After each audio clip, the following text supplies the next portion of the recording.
Dorothy Stratten was one of Playboy's most successful models. She enjoyed wild parties at the Playboy mansion, and she regularly mingled with the rich and famous. However, in 1980, Dorothy's life would be cut short at the age of 20. Before we dive into the story, please don't forget to click like and subscribe so that you don't miss out on any of my new videos. Okay, now that we've gotten that out of the way, let's just jump into the case of Dorothy Stratten. Dorothy, whose full name is Dorothy Ruth Stratten, was born on February 28, 1960 in Vancouver to Dutch immigrants Simon and Nellie Stratten. Simon and Nellie did have 2 other children, so Dorothy was the eldest of 3 children. Growing up, Dorothy was an excellent student. She was actually a straight A student and just excelled at whatever she put her mind to. She was also a really good kid. During her teen years, she actually took a part-time job at the Dairy Queen in Vancouver so that she could help her parents bring in extra cash. She was apparently an excellent employee and had worked at the Dairy Queen for about 4 years. And while working at this Dairy Queen, the then 17-year-old Dorothy would catch the eye of a customer named Paul Snider. And let me tell you, Paul Snider was just full of trouble. So Paul Snider was a promoter by day, but a pimp by night. And being a pimp wasn't something he was very upfront with Dorothy about when he had met her. But basically, Paul had walked into the Dairy Queen that Dorothy was working in one day, and she had caught his eye. He walked up to her and immediately began turning on the charm and started talking and flirting with her. And at this point in time, Dorothy was very shy. She had never really dated boys before, so this attention that Paul was giving her was, you know, something new, something exciting, and it made her nervous. It definitely gave her butterflies. Dorothy was pretty straight edge growing up. I mean, she spent her childhood growing up on a farm, and she didn't really go to parties, she didn't date. So Paul, to her, was just this charming and really flirty older guy, and yeah, it was just definitely really exciting. And after some back and forth, Dorothy and Paul quickly fell into comfortable conversation, and this led Paul to asking her out on a date, to which Dorothy agrees. Their first date would lead to a second date, and that second date would lead to a third date, and then soon after, they would begin dating officially. Initially, Dorothy's parents did have concerns about her relationship with Paul because, as I mentioned earlier, there was a pretty big age gap, so they just didn't really think that this was an appropriate relationship. Paul was about 10 years older than Dorothy, and her parents were just a little bit worried that he would distract her from her studies and from her work, and perhaps even lead her down a troublesome path in life. But again, Paul was a pretty charming guy when he wanted to be, so after a few times of meeting Dorothy's parents, he eventually won them over. Dorothy's parents saw that Paul just made her incredibly happy, and at the end of the day, that's all they really wanted for their daughter. They eventually started seeing Paul as a hardworking guy who was deeply in love with their daughter, so they began to accept him into the family. And as Dorothy and Paul's relationship started getting more serious, Paul finally decided to tell Dorothy about what he really did for work. Paul told Dorothy that not only was he a pimp, but he was also a scout for Playboy magazine. And upon hearing this, Dorothy did freak out a little bit. I mean, she was definitely surprised to hear about this. But after some consideration, Dorothy came to the conclusion that, you know, she loved Paul and she wanted to stay with him. So that's exactly what she did. She figured that as long as he wasn't cheating on her, then it was fine, and it wasn't any of her business what he did for work. Paul had really charmed his way into her life, and Dorothy just didn't want to be without him now. Paul made Dorothy happy and seemed to treat her like a princess. He would compliment her on the things that she was most insecure about and would often shower her with expensive gifts and nice dinners. To Dorothy, Paul was her whole world, so she just decided to make peace with what he had told her and made the decision to stay in the relationship. So now that Paul's come clean to Dorothy about what he really does for work, he starts to ask Dorothy if she's ever considered modeling before. And Dorothy says, you know, she's never done this before, she's never really considered it before. And this is when Paul starts to persuade her into posing for a nude photo shoot. Paul started to persuade her by telling her that, you know, he's met so many models in his line of work, but he's never met anyone like Dorothy. And he tells Dorothy that she's got this star quality to her and that her talent needed to be shared with the rest of the world. He promised Dorothy that if she gave him the chance to, he could turn her into a Playboy model. And Dorothy was really hesitant about this because don't forget, she's never done anything like this. This is her first boyfriend. She's always been very straight edged, just a very good girl, and she was very shy, so she was terrified of posing nude because she's never ever done such a thing before, and I'm sure she's never even considered it before dating Paul. And after 2 weeks of Paul relentlessly trying to convince her, Dorothy finally agrees to have Paul set up a professional photo shoot for her. The photos taken turned out incredible, and this was something that really helped to boost Dorothy's confidence. The photos that were taken were sent to Playboy in the summer of 1978, and when the team at Playboy magazine saw her photos, they loved the photos and they loved Dorothy. So Dorothy was 18 at this time, and she was still considered a minor because in British Columbia the legal age is 19.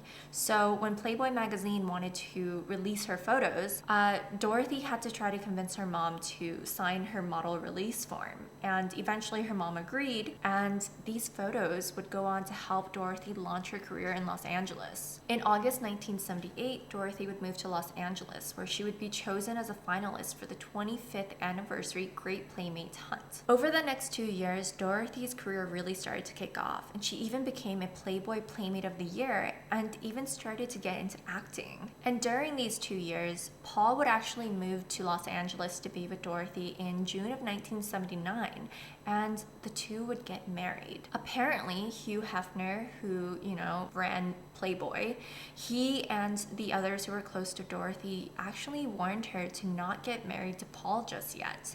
They didn't think it was a good idea. However, still new to the fame, Dorothy just wanted to stay close to the one person she thought knew her best. Dorothy really leaned on Paul. I mean, she truly believed that without Paul, she wouldn't have gotten to where she was, and because of that, she really felt like she owed him. So Dorothy, who at this point has shortened her last name from Hoog Stratten to just Stratten, was now being invited out to exclusive Hollywood parties, but Paul found himself being left out. Most of the people who met Paul actually didn't like Paul. They found him brash and cocky and demanding and a little bit slimy.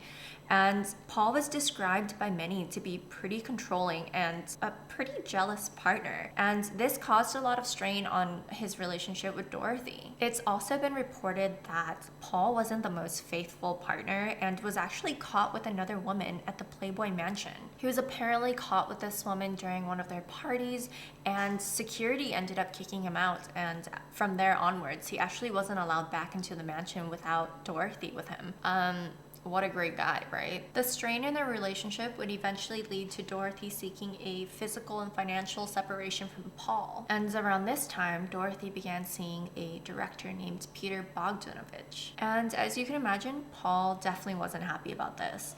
After the separation, Paul actually hired a private investigator named Mark Goldstein to follow Dorothy to collect evidence of her new relationship. Peter and Dorothy apparently met at the Playboy mansion, and Peter had written a part for Dorothy in his new film called They All Laughed. Peter was just really smitten with Dorothy, and she was really beginning to fall for him too. So as Dorothy started to really slip away into her own world and began to take charge of her life and her career, Paul quickly came to the realization that he really didn't have anything. Everything that he had in LA, he had because of Dorothy. He was financially dependent on Dorothy, and without Dorothy, he wasn't able to legally remain in the United States because he wasn't a citizen there. He was really struggling to make an income and to maintain the quality of life that Dorothy's fame and money provided him with. So around this time, Paul, who is now just trying to make income any way that he can, decides that he is going to scout for a new Playboy model. This is when he meets a teenage grocery clerk named Patty Larman.